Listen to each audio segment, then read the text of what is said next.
What's going on, guys, and welcome back to another video. So it's been requested a number of times that I make an update video on the iShares Global Clean Energy ETF. There's a few different forms of this. Basically the only difference is currency. So we have the likes of the tickers INRG or ICLN being the two main ETF tickers for the Global Clean Energy. I've also been asked a number of times what is the difference between, let's say, the INRG or ICLN, and basically it's down to the currency or the distribution currency, and the constituents or the portfolio holdings are pretty much the same. That's the only difference. So in today's video, we're going to give a brief overview of what the iShares Global Clean Energy ETF actually is. We'll have a look at the current share price, their holdings, and why is the main reason of why their share price is going down so much over the last few weeks. And a lot of people have been asking me to make a video on this. But just before we dive into all of that, can I please ask, as always, if you're new around here, to consider subscribing, as we're now only 10 away from my main goal of having 1,000. So it'd be brilliant if we could have that by the end of the weekend. And with all that being said, let's dive right on into my trading 2-on-2 portfolio. So I currently hold about 17.5 shares of the Global Clean Energy ETF. I hold the ICLN, which is on the London Stock Exchange, and we're currently down, as you can see here, 20 or so percent, which is a lot for an ETF. We can also see that my other two holdings here, ExxonMobil and Chevron, are both up 50 and 78% respectively.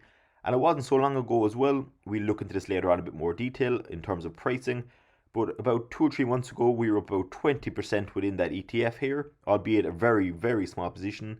And over the last few months I've dollar cost averaged in, but unfortunately the price kept on going down. But that's the importance of always kind of just drip feeding in your funds if you're going to dollar cost average. So we look into the price a bit more later. But for now, we hold 17.5 shares, and now let's look at what constituents are within this ETF.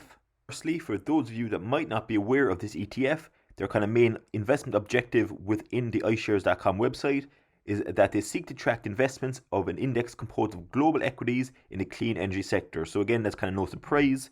But on the left here, there's 3 kind of valid reasons of why you should choose the clean energy ETF. Firstly, exposure to companies within the energy sector, such as solar, wind, and renewable sources. Again, even though on my trading 2-on-2 portfolio, the old school kind of Chevron and ExxonMobil are up about 50 to 70%. In my opinion, the way forward is certainly clean energy, so having a clean energy ETF is going to be great in long-term investing. Their second reason why you should hold this ETF on their website is that they're targeted across the clean energy stocks from around the world, so diversification is key here as well. They're not just focusing firstly on one form of energy, they're focusing across all different renewable sources, and secondly, they are diversified across the globe. And thirdly, they use this to express a global sector view. Again, just in opinion of diversification, this really is kind of key in terms of these style ETFs for diversification and across both globally and across all different energy styles. I've already made prior videos on this ETF, so I don't really want to go into too much detail today. I want to focus mainly on the price, but just in summary here, they have about 5.1 billion in net assets and they are traded on the Nasdaq. As it stands, there is about 30 stocks within this Global Clean Energy ETF, the top stock being Plug Power. Now, Plug Power will probably be one of the main reasons why the overall ETF is down, because Plug Power is, but we'll discuss that later when we're looking at the price. But we can see here the kind of top constituents within this ETF, and because there's only 30 stocks within this ETF in comparison to, let's say, 500 within the S&P 500, there is a lot more kind of volatility as such in terms of the price, albeit it's still 30 stocks, so it's not like 1 or 2. And as I said, they are diversified across the globe as well, and the importance of diversification across the globe as well as different markets is seen here as well. We can see in terms of their breakdown globally, 34% of the fund is within the US, 10.9 or just under 11 is in China. We then have the likes of New Zealand, Denmark, Spain, Canada, all the way down to France, Germany and Portugal. But there's even more than that as well, but they're the kind of top constituents in terms of where these stocks are situated. The ETF I hold for this is INRG, and it's not a pretty sight if you're even looking at the 1-day chart, and it gets worse, trust me, when you go to the 1 week and 1 month, which we'll do in a few seconds time. As it stands, it's currently trading at about £8.94, as again, or pence should I say, because it's on the London Stock Exchange. It started off the day at about £9.50, and it's since dropped about 8.33% on the 1 day alone. Again, that's a lot for an ETF. If you go to the 1 week, it's even worse because it goes down 15.9%. you can see this steep decline here, and even on the 1 month chart, it's down 31.3%. However, what I want to tell you here is that it's very important to look further than even the 1 or 3 month charts, because it might look extremely bad when you look at the 3 month. However, if you go to the 1 year, it's still up quite a lot in comparison to this time last year. This time last year was trading at about £5.89, and it's now at about £8.95. So over the last year, although the 1 day, 1 week, and 1 month charts look quite bad, over the last year it's up over 50%. So you need to take that on board as well. Again, we can see my line, the dotted line up here is where I got in at my average price. So hopefully going forward, as I always dollar cost average, this line will slowly start to trickle down if the price still goes down, effectively giving me a cheaper overall price. People have been asking me why it's going down so much over the last few weeks or even months. Again, it's up over 50% over the year, so you need to kind of look at the long term. Again, if you're a long-term investor, it's still up over 50% in the last 365 days. So there is a lot of reasons. Probably the first and most obvious would be the overall market trend. Now, as you know, a lot of people have lost quite a lot of money over the last few weeks and have panic sold. However, I haven't sold anything. If anything, I bought more. For example, over the last week or so, I spent a further €650 to dollar cost average across all 30 of my blue chip companies or ETFs. So that is probably one of the main reasons is the overall market trend and a lot of people panic selling. But again, the 1 year chart, you're up over 50%. So you need to keep that in mind as well, that this might just be a short-term blip. And that's the importance of dollar cost averaging, in my opinion. For example, if you keep buying bit by bit and trickle in capital, don't put it all in at once, you'll slowly get a cheaper overall average cost and bring your line down here. So as you can see, my dotted line across is my average price. So going forward, I hope to drop that price down to average if the overall price of the ETF continues to go down. So it doesn't faze me one bit if it keeps dropping. It could drop another 50% and it's down to what it was this time last year. But that's why I'll continually put in £10 to £20 or euro here and there every few days or few weeks. Overall, my average cost will be a lot better. Now, that's not the only reason. There's obviously other factors that play a part in the drop such drastically as this ETF. And they are kind of because we have to look at their main ETF holdings. They only hold 30 overall stocks, as we mentioned earlier. So now let's have a brief look at the share prices of those current positions. So even if we just look at their top 3 holdings, we can see Plug Power here.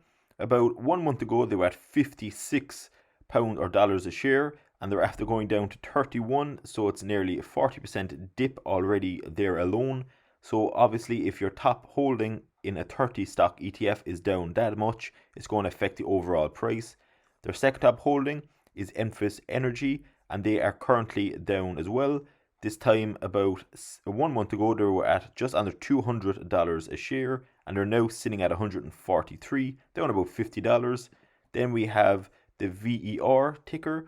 Over the last month, it is up. However, it has had a steady decline as well. It was up about £40 or so, or $40 or so, and it's now down about $3. So because their overall top 3 holdings are more or less in the red, especially the top 2, in particular Plug Power, it's going to affect the overall share price. So that's the importance again, and I can't stress this enough, of dollar cost averaging. So we've already went through 2 main factors. Firstly, the overall market trend is in a downward trajectory. Obviously, it's going to affect ETFs such as the iShares Global Clean Energy ETF. We then discuss their top holdings that are also in the red at the moment. Again, another big factor. And another factor that a lot of people kind of overlook is that at the start, the iShares Global Clean Energy ETF didn't have a lot of competitors as such, as they were kind of first on the scene for these such ETFs. However, we can see on screen here that other big clients such as Invesco are kind of jumping on the bandwagon as well. So that's obviously going to bring or push some people out of, let's say, the iShares ETF and kind of into the Invesco one. So that will move capital around a bit as well. So on the Nasdaq.com, they are suggesting that this clean energy ETF is being oversold. So as you can imagine, the kind of basics of investing is if the supply or the demand is going down, then the supply is going up, effectively dropping the overall price. And the Nasdaq.com believe that this certainly is the case, and it's kind of quite obvious if you just look at the chart that people are jumping out of this ETF at the moment. However, this poses great opportunities as well for the people that want to stick around, such as myself. especially when you want a dollar cost average in the whole way down. So if it drops even more, like, who cares? Just keep adding in small positions, and effectively in the long term it's going to go back up in price and you're going to get a better overall profit. So they're kind of just the main brief overall factors, such as the market conditions, new competitors, their top holdings within the ETF in the red, etc. There's a lot of different factors, but those are the kind of the main ones in my opinion. At the moment, we can see my portfolio is up over 10%, so I'm quite happy with that, considering that a lot of people's portfolios are bad in the red at the moment, especially if they only hold, let's say, electric vehicle companies, or they're not diversified. So it's certainly important, firstly, to dollar cost average, and especially, secondly, to diversify across different stocks and sectors. That's why in the Clean Energy ETF, I felt that ETF is the best approach, because it encapsulates all different forms of clean energy. Instead of just focusing on, let's say, wind or solar, you have a bit of everything, which is very important in my opinion. Going forward, I'm going to continue to buy this ETF. Certainly, we only have about 17.5 shares at the moment, but certainly going forward, as I said with all the other 29 of my companies, I'll continue to dollar cost average in anytime to go into the red. And as the iShares Global Clean Energy ETF is currently down over 20%, I'm going to certainly even buy more at the start of next week. Over the last week, we've invested a further, we bought about 7 to 8 more shares in this ETF. If this was my only ETF or stock in the red, I'd have lumped in a lot more money than that, definitely a few hundred at the very least. However, because the overall market, as you know, is in the red, I had to dollar cost average across a lot of different stocks, hence why I only put about 7 or 8 new shares into the Clean Energy ETF, even though it's down 20%. So next week, because a lot of my other stocks have kind of gone back into the green, thankfully, I'm going to start focusing more on these style companies, especially Tesla and Global Clean Energy ETF, as both are down quite a lot at the moment. So in my opinion, there's a lot of money to be made here in the long term. But that's pretty much it for today's video. I just wanted to give a brief overview, firstly, on what the iShares Global Clean Energy ETF actually is. We had a look at the current share price. We had a look at the reasons behind why it's down so much in value over the last few weeks and months. And finally, we gave my overall view on if I was going to buy more or sell out. If you found this video anyway helpful or interesting, it'd be much appreciated, as always, if you're new around here, to consider subscribing to the channel. And it'd be also much appreciated if you would like the video. And if you have any questions, comments, queries, or suggestions, please don't hesitate to comment below, and I'll be sure to get back to you as quick as I can. Thanks very much, enjoy your Saturday, and I will see you all in tomorrow's video.